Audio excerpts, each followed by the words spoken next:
कभी कभी हम कुछ अलग ही नज़रिए से जीवन को देखते हैं और कभी कभी कुछ अलग ही सोचकर हम एक ऐसा गलत फैसला ले लेते हैं जो हमारे साथ साथ हमारे परिवार वालों को भी कष्ट देता है। इसीलिए इंसान को फैसला थोड़ा सोच समझकर लेना चाहिए, ना कि भावनाओं में बहकर। कुछ ऐसा ही मयंक के साथ भी हुआ था। मिहिका के प्यार में दीवाने हुए मयंक ने भी ऐसा ही एक फैसला लिया, उससे शादी करने का। लेकिन महत्वाकांक्षी मिहिका ने उसी मयंक के फैसले को इतनी बेदर्दी से ठुकरा दिया, जिसके लिए उसने अपना घर और घर वालों को छोड़ा था। कभी कभी जीवन की सच्चाइयाँ वर्षों के फैसलों को पल भर में बदल देती हैं। प्यार और भावनाओं के आवेश में किए गए वादे दौलत की चमक के आगे बेमानी जान पड़ते हैं और इंसान को लगने लगता है कि उसके पाँव के नीचे का धरातल कितना कमज़ोर था, उसके विश्वास की बुनियाद कितनी खोखली थी। अपने विवाह के निमंत्रण पत्र को निहारते हुए ऐसे न जाने कितने विचार मयंक के मन को मत रहे थे। उसकी यादों में वो लम्हे कौंध गए जब शाम के समय वह और मिहिका सागर के किनारे रेत पर जा बैठते थे। मिहिका बार बार रेत पर उसके नाम के साथ साथ अपना नाम लिखती, जिसे सागर की लहरें आकर मिटा देती थी। तब वह उसकी बाहों को थाम कहती, आज ये ना समझ लहरें भले ही तुम्हारे नाम के साथ लिखे मेरे नाम को मिटा डाली, किंतु कल जब हम दोनों का विवाह हो जाएगा तब तुम्हारे नाम के साथ मेरे नाम को कौन मिटा पाएगा। उन लम्हों को याद कर मयंक के होठों पर एक कड़वी सी मुस्कान तैर गई और वह अतीत की गहराइयों में उतरता चला गया। उस शाम लॉयंस क्लब में काव्य गोष्ठी का आयोजन था। कई बड़े बड़े कवि वहाँ आए हुए थे। साहित्य में रुचि होने के कारण मयंक भी अक्सर ऐसे कार्यक्रमों में जाया करता था। उस दिन एक 20-21 साल की युवती की काव्य रचना को काफ़ी सराहा गया था। शब्दों का चयन और भावों के अभिव्यक्ति के बीच सुंदर तालमेल था। कार्यक्रम की समाप्ति पर वह उस लड़की के करीब पहुंचा और बोला, आप बहुत अच्छा लिखती हैं। इतनी कम उम्र में विचारों में इतनी परिपक्वता कम ही देखने को मिलती है। मिहिका हंसती तो वह एकटक उसे निहारता रह गया था। सच कहूँ तो आपका नाम भी आपकी कविता की ही तरह दिल को ठंडक पहुँचाने वाला है, वह बोला। मिहिका खिलखिला पड़ी। उसकी खनकती हंसी ऐसी थी मानो जल तरंग बज उठी हो। उसकी सुंदर दंत पंक्तियों को देख लग रहा था मानो गुलाब की 2 पंखड़ियों के बीच में आकाश से तारे उतरकर सिमट गए हों। मयंक मंत्रमुग्ध सा उसे निहारता ही रह गया। उसे लगा मिहिका के रूप में विधाता ने स्वयं एक जीती जागती काव्य रचना लिख डाली थी। जैसे ही घर जाने के लिए मिहिका ने बाहर की ओर कदम बढ़ाए, बादलों की गड़गड़ाहट ने बारिश की सूचना दे डाली। मिहिका घबरा कर बोली, अब मैं घर कैसे जाऊंगी? अगर आपको कोई ऐतराज ना हो तो आप मेरे साथ कार में बैठकर अपने घर चल सकती हैं, मयंक ने कहा। पहले तो मिहिका के चेहरे पर हिचकिचाहट के भाव उभरे, फिर परिस्थिति की मजबूरी को समझते हुए उसने सहमति में गर्दन हिला दी। मयंक मिहिका को उसके घर छोड़कर अपने घर लौट आया। मयंक शहर के सबसे बड़े ज्वेलर्स रमेश सहाय का छोटा बेटा था। उससे बड़े 2 भाई राघव और नितिन बीए तक पढ़ाई करके पिताजी के व्यवसाय में उनका हाथ बटा रहे थे, किंतु मयंक की पढ़ने में रुचि अधिक थी। इसीलिए वह अपने ही शहर के एक प्रतिष्ठित कॉलेज से एमबीए की पढ़ाई कर रहा था। शाम को वह अपनी दुकान पर चला जाता था। उस दिन भी मयंक कुछ ग्राहकों को आभूषण दिखा रहा था। जब मिहिका अपनी माँ के साथ वहाँ आई, उसे देख वह प्रसन्न हो उठा। मिहिका भी उसे दुकान में देखकर हैरान रह गई थी। अरे तुम यहाँ? लगता है पढ़ाई के साथ साथ पार्ट टाइम नौकरी भी करते हो। मयंक मुस्कुराया, ऐसा ही कुछ समझ लो। फिर उसकी माँ से बोला, हाँ तो बताइए आंटी, क्या दिखाऊं? बेटी के लिए हल्का सा हार चाहिए, अभी लीजिए। और इसी के साथ मयंक ने वार्डरोब से कई डब्बे निकाल कर उनके सामने रख दिए। एक के बाद एक करके कई डब्बे रखने के बाद एक लाल मोतियों के हार पर मिहिका की नज़र अटक गई। उसने उस हार को अपने गले में पहना और खुद को शीशे में निहारते हुए मयंक से पूछा, कैसा लग रहा है? प्रशंसा की नज़रों से मयंक ने मिहिका को देखा और बोला, आपके गले में पड़कर यह हार नहीं जीत लग रहा है। हार से ज़्यादा सुंदर तो आपकी बातें हैं। मिहिका बोली, क्या कीमत है इसकी? किसकी, हार की या मेरी जबान की? मयंक हंसा फिर बोला, 5,000 रुपये। मिहिका ने हार खरीद लिया। मयंक ने अपने पिताजी से कहकर उसकी कीमत कुछ कम करवा दी।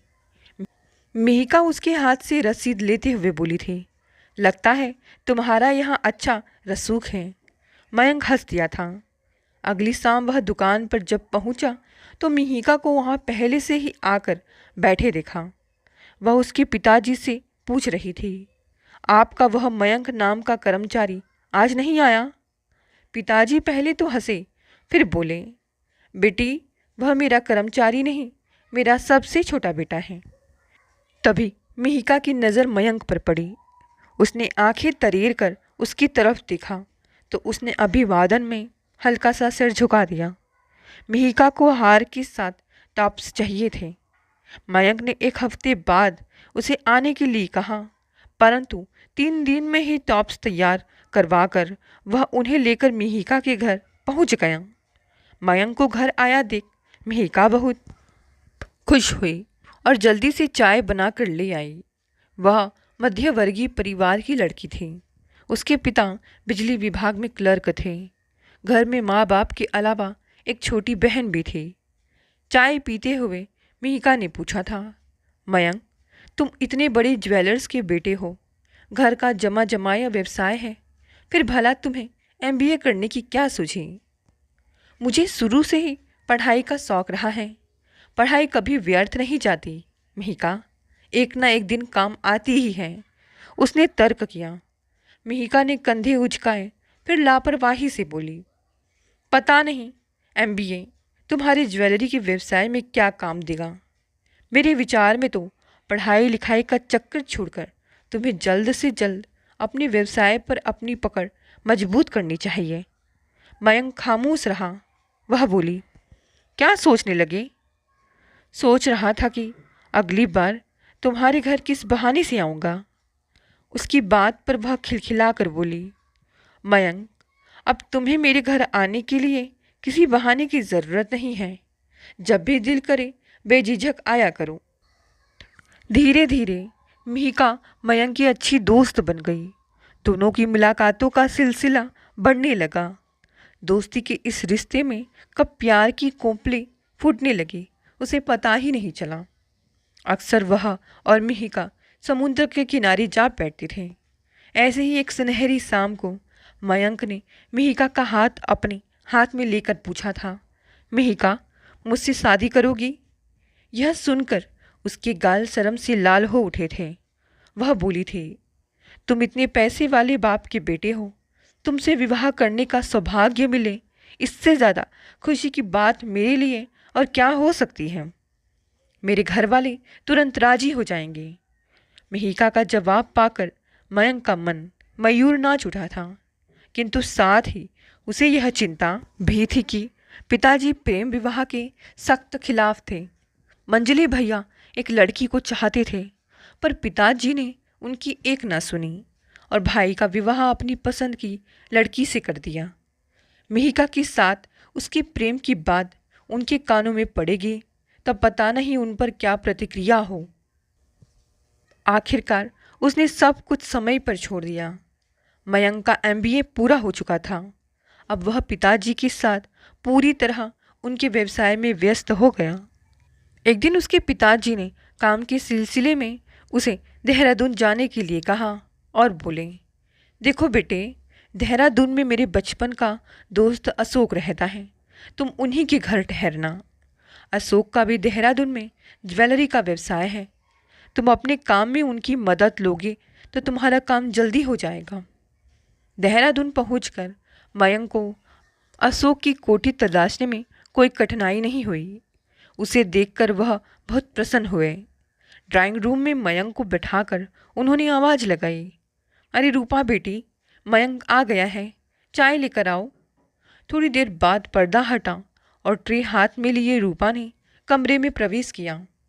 अशोक जी ने मयंक से रूपा का परिचय कराया और वह धीरे से हेलो बोली और नज़रें नीचे किए हुए चाय बनाने लगी।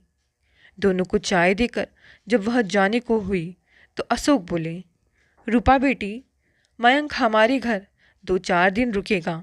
यह पहली बार देहरादून आया है, इसे घुमाना तुम्हारा काम है। ठीक है पापा, आज शाम को मैं इन्हें लेकर जाऊंगी।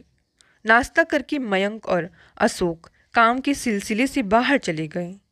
शाम को वह वापस लौटा तो रूपा तैयार खड़ी थी।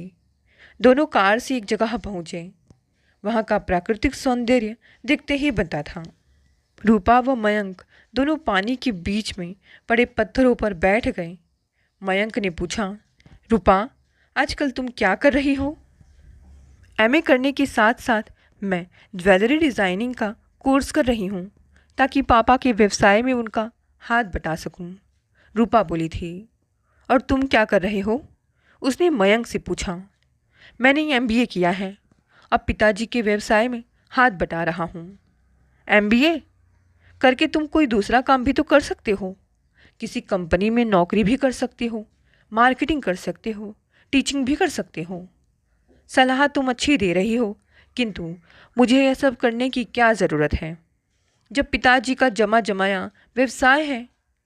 तुम्हारे बारे में तो मैं नहीं जानती, पर मैं अपने बारे में तो बता सकती हूँ कि अगर तुम्हारी जगह मैं होती तो कम से कम कुछ महीनों तक अपने बलबूते अपने पैरों पर खड़ी होने का प्रयास जरूर करती।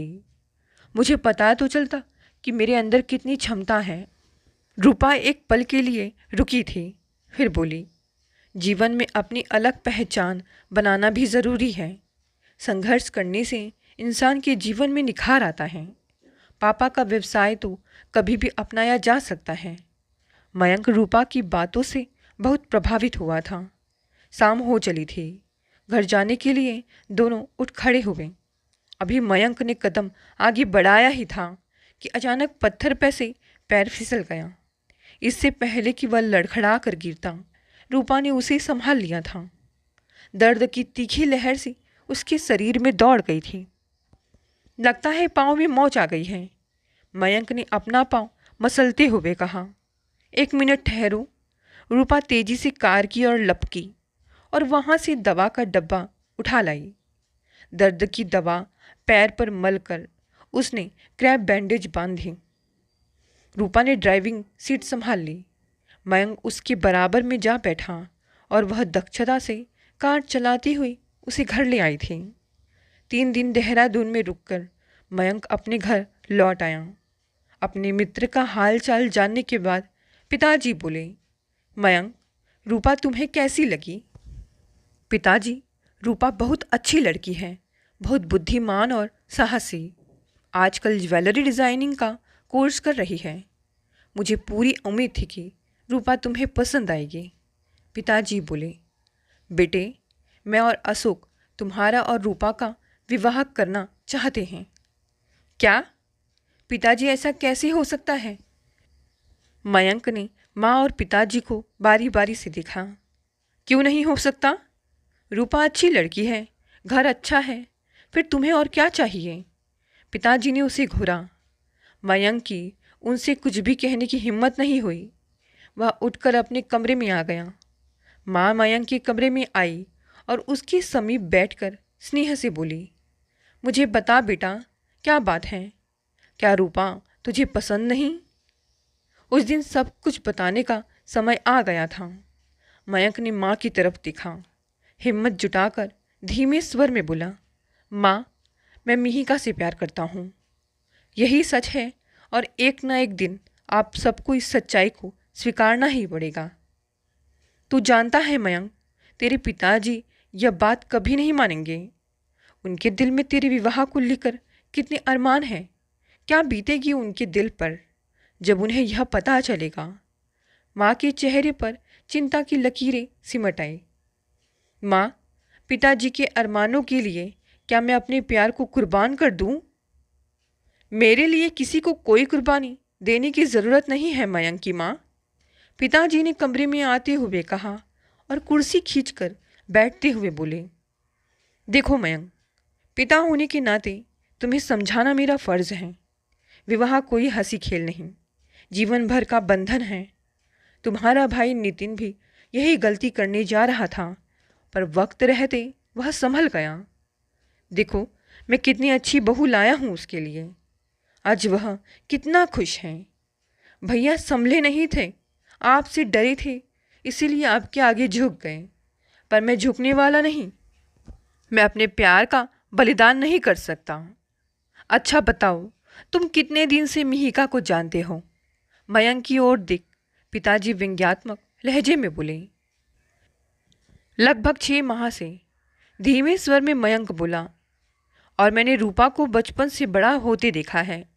15 साल की थी वह जब उसकी माँ चल बसी थी। तभी से उसने अपने घर को संभाल लिया था। उसमें बहुत ठहराव है। अपने पिताजी की बात बीच में काटते हुए मयंक बोला। आप और माँ एक बार मिहिका को देख तो लीजिए। पिताजी, मिहिका बहुत सुंदर है, उसके संस्कार बहुत ऊंचे हैं, जबकि आधुनिक परिवेश में पली बड़ी रूपा हमेशा जींस टॉप पहने रहती है। ऐसी लड़की हमारे घर में कैसे सामंजस्य बैठा पाएगी? देखो मयंक, किसी के पहनावे से उसके संस्कारों का पता नहीं चलता है। मिहिका एक साधारण परिवार की लड़की है। मैं दावे से नहीं कह रहा हूँ, पर इस बात की संभावना हो सकती है कि वह तुमसे नहीं, तुम्हारे पैसे से प्यार करती हो। अपने पिताजी की बात पर मयंक गुस्से से भन्ना कर बोला। आप समझते हैं कि दुनिया में पैसा ही सब कुछ है, भावनाएं कुछ भी नहीं। आपको अपने पैसे पर इतना ही घमंड है तो मैं अभी यह घर छोड़कर चला जाता हूँ। आपको अपने पैरों पर खड़ा होकर दिखाऊंगा। आपका पैसा और रुतबा ना होने पर भी मिहिका मुझसे ही शादी करेगी, देख लीजिएगा। अगर ऐसा हुआ तो मैं खुद अपनी बहू को घर लेकर आऊँगा, पिताजी बोले। मयंक ने अपने कपड़े अटैची में रखे और माँ पिताजी के पाँव छू अटैची उठाकर घर से बाहर आ गया। उसकी समझ में नहीं आ रहा था कि वह कहाँ जाए। तभी नीरज का ख्याल आते ही वह ऑटो पकड़कर नीरज के घर की ओर चल दिया। नीरज को मयंक ने सारी स्थिति बता दी तो वह बोला, घर से तू चला आया, अब करेगा क्या? कुछ ना कुछ तो करूँगा ही। मिहिका को पाने के लिए अपनी अलग पहचान बनानी ही पड़ेगी और यह बहुत ज़रूरी है। शाम को मयंक कॉफ़ी हाउस में मिहिका से मिला और सारे हालात के बारे में उसे बताया। घर से अलग होने की बात सुनकर मिहिका स्तब्ध रह गई। वह नाराज़गी जाहिर करते हुए बोले, मयंक, तुम्हें घर नहीं छोड़ना चाहिए था। घर में रहकर भी तो तुम पिताजी को मना सकती थी। पिताजी मानने वाले नहीं थे। फिर नितिन भैया के वक्त भी वह कहाँ माने थे। आखिरकार भाई को ही झुकना पड़ा था।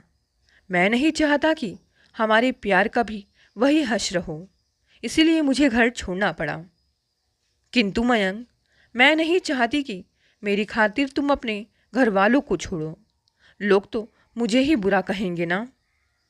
जिसे जो कहना है कहने दो, मुझे किसी की परवाह नहीं है। मैं अपना घर छोड़ सकता हूँ मिहिका, किंतु तुम्हें नहीं छोड़ सकता। फिर अब क्या करने का इरादा है? अब नौकरी तलाश करूँगा। तुम निराश मत हो मिहिका, सब ठीक हो जाएगा। 1 माह के अंदर ही मयंक को नौकरी मिल गई। एक प्रोफेशनल कॉलेज में वह बीबीए के छात्रों को पढ़ाने लगा। शाम के समय 9वीं और 10वीं के बच्चे उसके पास ट्यूशन पढ़ने आने लगे थे। इससे अच्छी आमदनी होने लगी थी उसे। कुछ दिन बाद मयंक ने नीरज के घर के पास ही एक फ्लैट किराए पर ले लिया। अब वह बहुत खुश था। उसका एमबीए करना सार्थक हो गया था। धीरे धीरे घर की आवश्यक वस्तुएं जुटाने में 3 माह बीत गए। एक रात वह अपने कमरे में बैठा टेलीविज़न पर फिल्म देख रहा था। तभी बड़े भैया का फ़ोन आया। मयंक, जल्दी से सिटी नर्सिंग होम पहुँचो, माँ को हार्ट अटैक पड़ा है। मयंक का दिल धक से रह गया।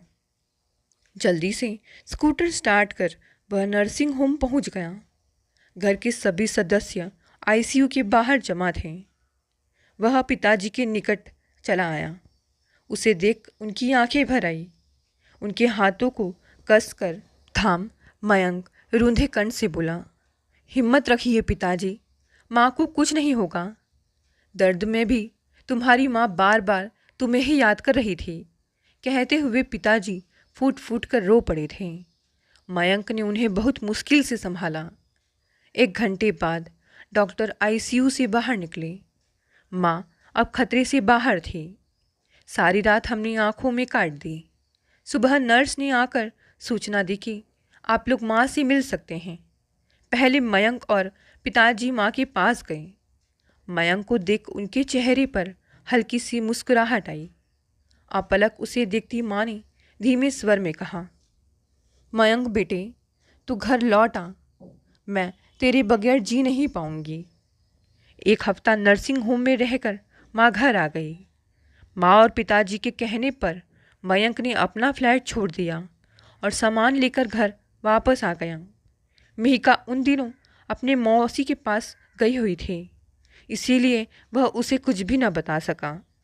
एक शाम माँ और पिताजी के पास मयंक लॉन में बैठा था तो पिताजी बोले, मयंक, तुम मिहिका से विवाह की बात कर लो। मैं और तुम्हारी माँ जल्द से जल्द उसके माँ बाप से मिलना चाहते हैं। मयंक का दिल उमंग से भर उठा। 1 सप्ताह बाद मिहिका लौटी तो वह उससे मिलने पहुंचा। उस दिन वह लाल साड़ी और सफ़ेद मोतियों के हार में बहुत खूबसूरत लग रही थी। उसकी आंखों में झांक कर मयंक बोला था, मिहिका, अब वक्त आ गया है कि तुम दुल्हन बनकर मेरे घर आ जाओ। बताओ, मैं तुम्हारे घर वालों से कब बात करने आऊँ? मयंक ने उससे यह बात छिपा ली कि उसके घर वाले अब उससे विवाह के लिए राजी थे। उसने सोचा कि जब अचानक माँ और पिताजी को लेकर वह मिहिका के घर पहुँचेगा तब उसे कितनी प्रसन्नता होगी। मिहिका कुछ क्षण खामोश रही, फिर बोली, पहले मैं तुमसे कुछ मांगना चाहती हूँ, बताओ दोगे? मांगो, क्या मांगती हो? कहो तो आसमान से चांद सितारे तोड़कर तुम्हारे कदमों में बिछा दूँ। मुस्कुराते हुए मयंक बोला, मयंक, मजाक मत करो, मैं सीरियस हूँ। अब वह भी संजीदा हो उठा, सवालिया नज़रों से उसकी तरफ देखा था। मयंक, मैं चाहती हूँ कि विवाह से पहले तुम अपनी नौकरी छोड़ दो और अपने पिताजी का बिजनेस संभालो। लेकिन क्यों? अच्छी भली नौकरी है, क्या बुराई है इसमें? मयंक ने हैरत से उसकी तरफ देखा। बुराई कुछ भी नहीं, परंतु सोचो, कहाँ यह 20,000 रुपये की छोटी सी नौकरी और कहाँ तुम्हारे पिताजी का लाखों का बिजनेस। उसमें जो शान और इज्जत होगी वह तुम्हारी इस नौकरी में नहीं होगी। और कुछ? मिहिका का चेहरा गौर से देखते हुए मयंक बोला, विवाह से पहले उस 2 कमरों के फ्लैट को छोड़कर अपनी कोठी में चले जाऊं, क्योंकि तुम्हारे घर से अलग रहने पर तुम्हारी इतनी बड़ी कोठी से लेकर तुम्हारे पिता के सारे गहनों और कीमती चीज़ों पर तुम्हारे दोनों भाई भाभीयों का कब्जा हो जाएगा। अच्छा हुआ मिहिका, विवाह से ही पहले तुमने अपने मन की बात साफ कह दी।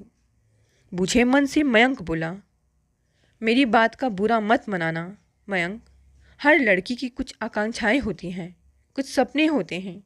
मैंने हमेशा अभाव में जीवन काटा है। बचपन से मेरी इच्छा थी कि किसी बहुत बड़े आदमी के बेटे से मेरा विवाह हो, मैं भी कारों में घूमूं, आलीशान कोठी में रहूं। आज मेरा सपना पूरा होने जा रहा है तो तुम इसे अपने व्यर्थ के आत्मसम्मान के चक्कर में पड़कर मत तोड़ो, मिहिका विनती करते हुए बोली। मयंक चुपचाप उठकर वहाँ से चला आया और सीधे घर ना जाकर समुद्र के किनारे रेत पर जा बैठा और आती जाती लहरों को देखने लगा। कितनी शामें उसने यहाँ मिहिका के साथ बिताई थी। भविष्य के कितने सतरंगी सपने संजोए थे, किंतु आज उसे सब कुछ अर्थहीन लग रहा था। रह रहकर रूपा की कही बातें उसके जहन में गूंज रही थी। अपने बलबूते कुछ करने का प्रयास करो। थोड़ा सा भी कमाओगी तो तुम्हारा आत्मविश्वास बढ़ेगा, तुम्हें सच्ची खुशी हासिल होगी। कितना फर्क था दोनों की सोच में। अब मयंक को अपने जीवन का फैसला लेने में अधिक देर नहीं लगे। शांत मन से वह घर चला आया और माँ पिताजी से बोला था, पिताजी, मैं रूपा से विवाह करना चाहता हूँ। आश्चर्य से वे दोनों बेटे का चेहरा देखने लगे। आपने बिल्कुल ठीक कहा था पिताजी कि भावावेश में लिए गए फैसले अक्सर गलत होते हैं। आपका अनुमान सही था। मिहिका मुझसे नहीं बल्कि आपके पैसे से प्यार करती थी। अच्छा ही हुआ पिताजी जो आपने उस दिन मुझे घर से जाने दिया, अन्यथा मुझे मिहिका की भावनाओं का कभी पता ही नहीं चलता। जीवन का वह मोड़ मेरे लिए बहुत महत्वपूर्ण था। उसी मोड़ पर आकर मैं भंवर से फंसने से बच गया। मेरे जीवन को सही दिशा मिली। अच्छी तरह सोच लो मयंक, तुम्हें अपने फैसले पर अफसोस तो नहीं होगा? पिताजी बोले। अब कैसा अफसोस पिताजी? मैं उस भरम से बाहर आ चुका हूँ। रूपा जैसी हीरे को छोड़कर मैं पत्थर तराश रहा था। पिताजी उठे और देहरादून फ़ोन करके अशोक को यह खुशखबरी सुनाने चल दिए। माँ और भाभियाँ विवाह की तैयारियों में जुट गई। दोस्तों, ये कहानी यहीं समाप्त हो गई। कहानी पसंद आई तो इसे लाइक, शेयर, कमेंट करें। नए हैं तो चैनल को भी सब्सक्राइब कर लें। धन्यवाद दोस्तों, मिलते हैं अगली नई कहानी से।